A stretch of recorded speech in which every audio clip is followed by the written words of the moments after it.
Oh, good morning. Let's see if the old Mighty Dodge will start this morning. She's cold. No, she's cold. Some heat going in here. Good morning. We're heading 5 hours south. It's 4:30 a.m. Heading to the Toronto Outdoor Adventure Show once this truck warms up. Good morning. Like that, I get another bass. Look at that, baby.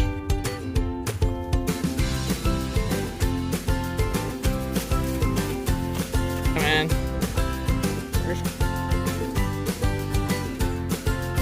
Check that in.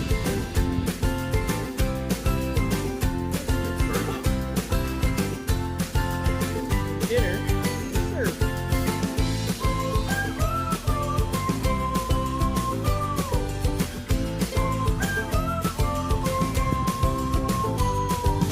Woo! That gets your adrenaline going. North Bay, that way. Are you awake yet, Razor? Yeah. Now I am. Now he is. We had to make it stop at Timmy's. Good morning. Gravenhurst, and my truck was saying I need gas, so I waited till here. $1.37 for gas. That's awesome. It's like way, way more expensive up north.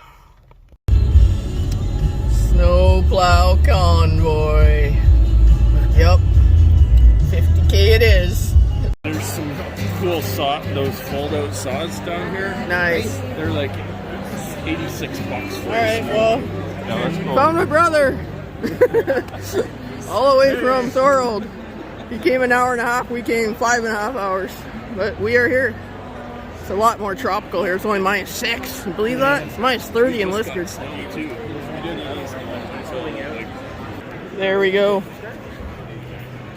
I always wanted a food barrel, and I'm getting one with a harness. I just talked to Andy Baxter, one that owns these, Recreational Barrel Works. And so I'm going to see if they can set it aside for me, otherwise I have to take a trip back to the truck. It's officially mine. So we're just checking out the Yukon booth back there. And then we went over to Baffin Island in Newfoundland, so we're gonna have to do a cross Canada tour here. Wrong show, bud. Fire! Make it look like there's a fire inside the house. There's a contest. Who's got 10? Yeah, so here you just come in. That's it. Check it out. Yeah, here, right? There you go. Yeah. See, this is the bigger one now. That's what's up. Sorry. I was looking at the small guy. Yeah, I have the small one. I feel like you took 2, right?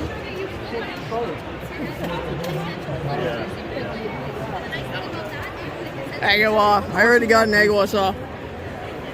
Everybody I know has one. Oh, I know. Yeah, these are awesome.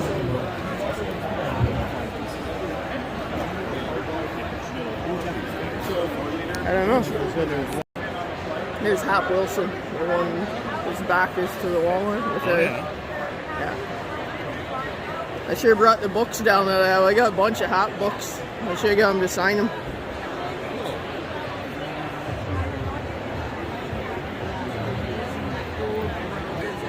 Recognize that shirt? How's it going, guys? One map and 1 year membership.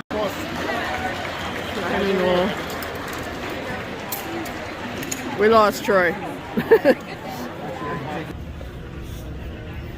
So we stayed at the conservation area the first night, then we got the shuttle, then we stayed at the campground, worked our way down, and then we stopped on the club again, and then finished the trip.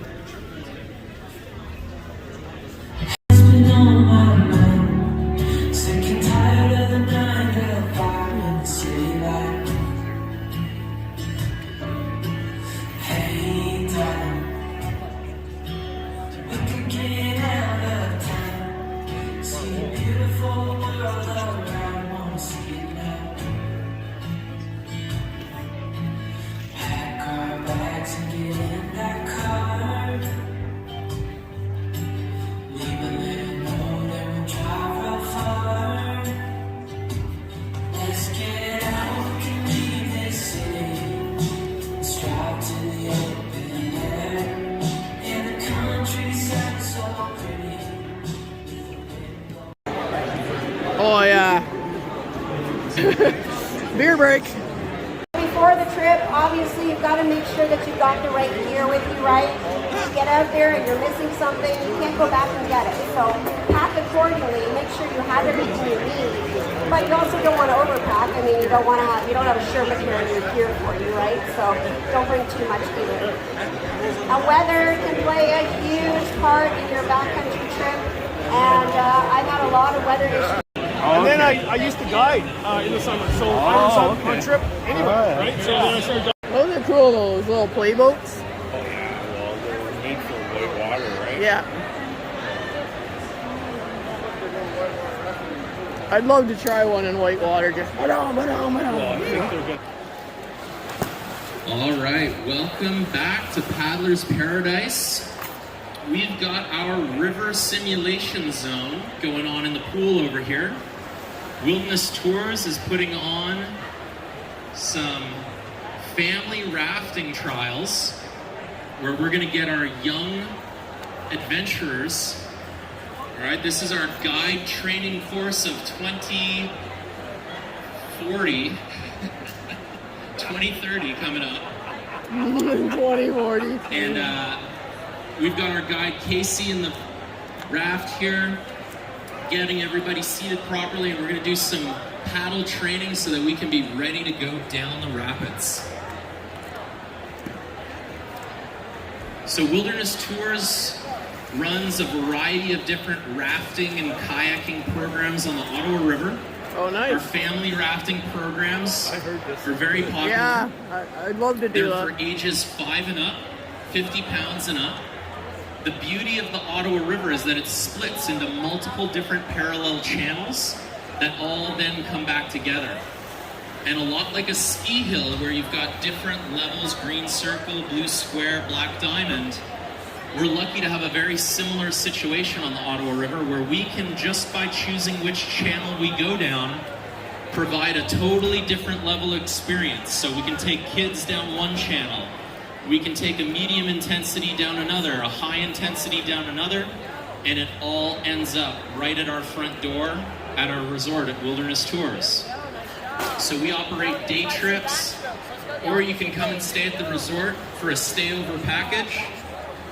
We operate a lot like an all-inclusive resort.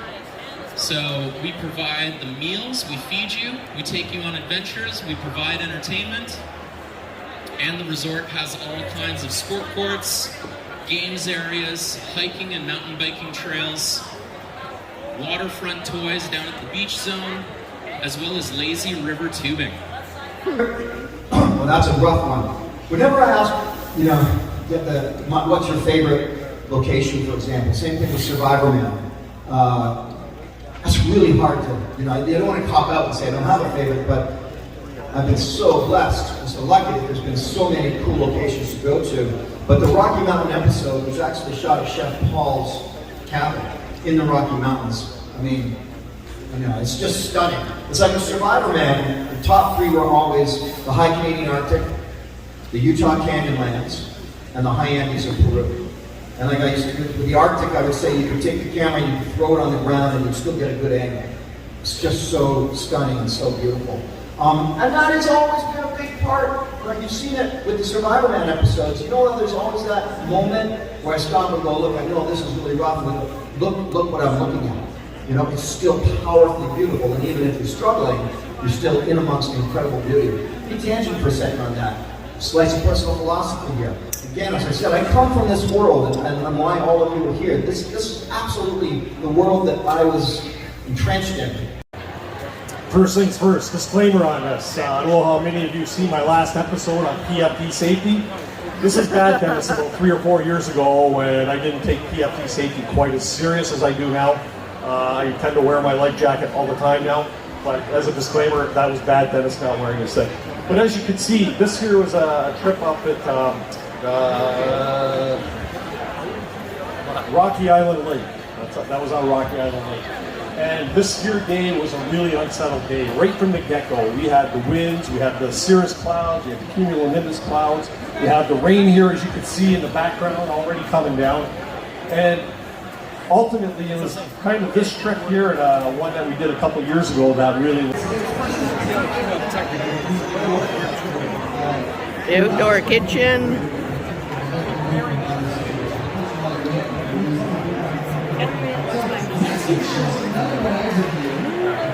Nice.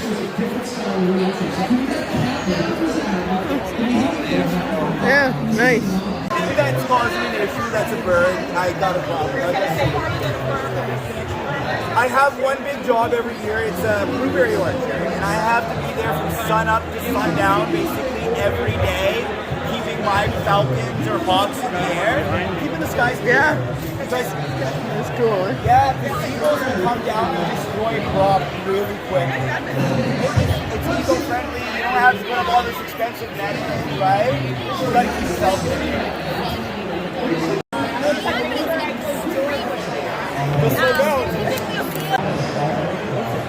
Definitely on my list. Wabakimi. I'm gonna grab a pamphlet here. So we'll try and keep it a little bit more concise today. I'm PJ Justison. I'm president of the Friends of Temagami. I'll cover a little tiny bit about the Friends of Temagami, and then we're going to take my story and my little adventure out of today's presentation, and then we'll chat a little bit about tripping in Temagami. One of the things we'll do to get it out of the way before we go too far is to do a little giveaway. So I've got a couple of trivia questions. I have some of our the Friends of Temagami Temagami adventure planning maps here to give away. If you already have one, I would prefer that you not participate in the quiz, but feel free to do so either way. The first trivia question is, does anybody know the highest point in Ontario? Ishkatina Ridge. Back? Ishkatina Ridge. Very good, you won yourself a map. My young friend Emily will bring your map back to you. The second trivia question, and we're not entirely too sure if it's correct or not. I'm sure somebody will correct me, but does anybody know the highest vertical rise in Ontario? Maple Mountain. Would be the Maple Mountain? You've won yourself a map, so it's Maple Mountain. At least we think it is, anyway. You yelled it out, but... Very good. So, we'll chat a little bit about the Friends of Temagami. We are an all-volunteer, non-profit organization that is incredibly small given what we do and the area that we cover. We primarily focus on the promotion of the Temagami area and the conservation of the Temagami area. So we'll see a few photos. Largest remaining stand of old-growth white pine in Ontario.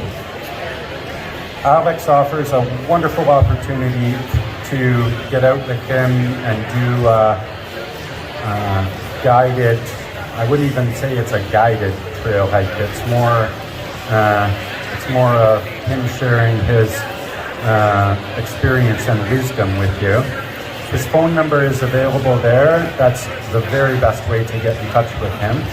I would suggest being in touch with him sooner than later if you know when you're going to be in the area. It can be a bit of a challenge. The area is not accessible by road, so you're going to have to plan your canoe trip and plan your arrival in that area to coincide booking some of those hikes with Alex. It can be a little bit of a challenge, but it is very doable and very well worth it. I'm just going to inquire. Paddling, downloadable, listenable, wherever you get your podcasts. We're 7 years doing it, 366 episodes now, so if you haven't listened to us yet, you got a little bit to catch up. Great show. Okay, we're talking about paddling, the connections we make.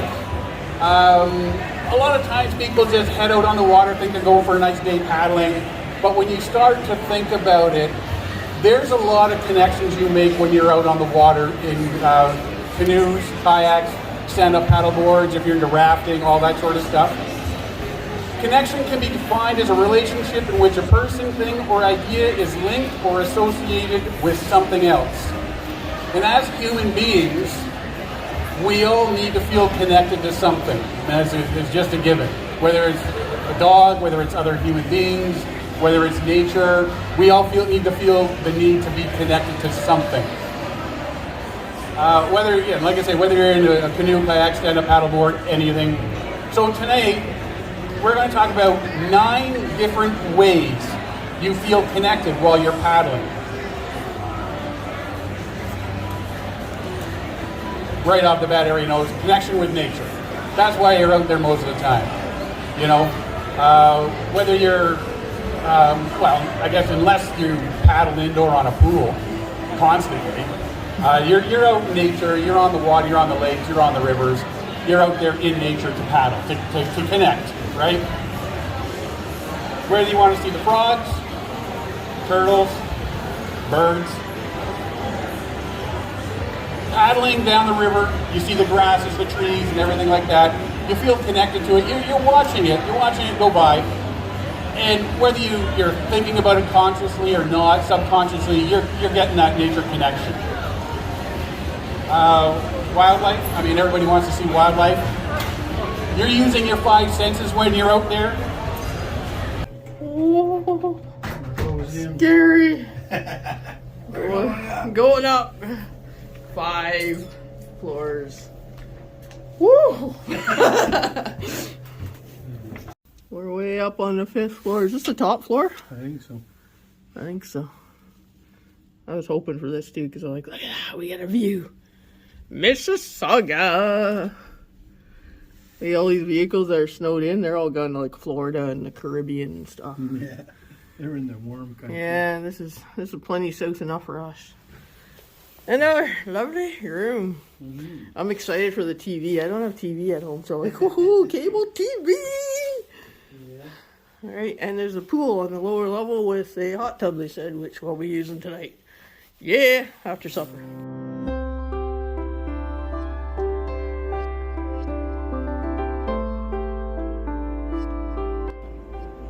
Cool. Let's go check it out.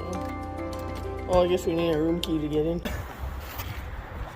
Thanks, Yoda, representing Hamilton!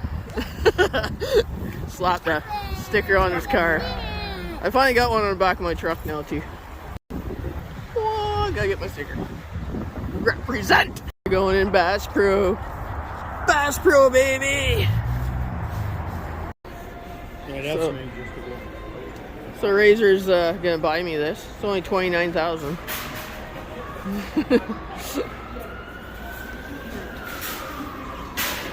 I need a new boat. I didn't do it. Sirens are going off. We came in.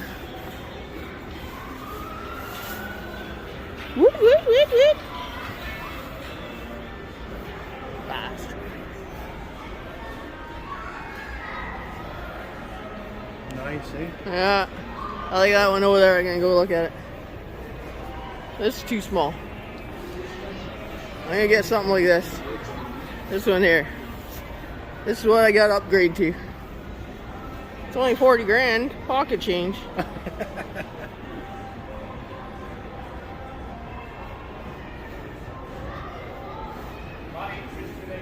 Okay, once I get 2 million subscribers, yeah. I'm buying this.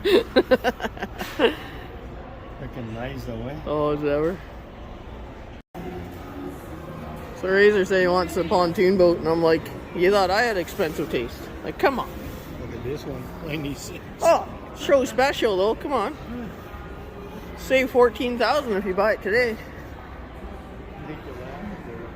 Sales. Look at that. That's a 23 foot. It's got like LED lights on it. That's awesome. Awesome. So this is new to me. It's not a bad price at all. Mm-hmm. Tracker makes ATVs. Who knew?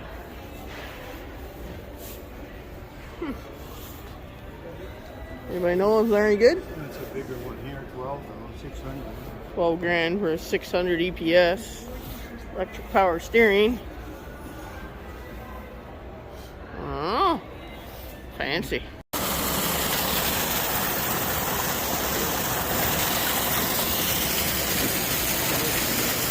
jump in, take a swim.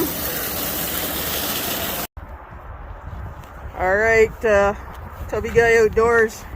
Remember when we were loading the trailer, how much bitching I was doing every time the boat wouldn't center on the trailer? We won't have that problem anymore. You finally talked me into it. Bass Pro hooked me up. We got too much stuff, man. Got a food barrel.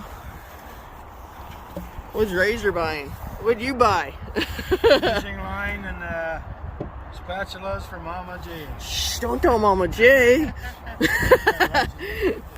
Alright, in we go. Yeah, I forgot I bought some lures and fishing line as well because I got an empty reel at home, needs fishing line. And that one's gonna need new fishing line. Razor wouldn't buy me worms to fish on the way home. Alright, there's the 400 out there, we're heading north.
Just wet my video I'm even getting it. It's so bright. This is amazing, folks.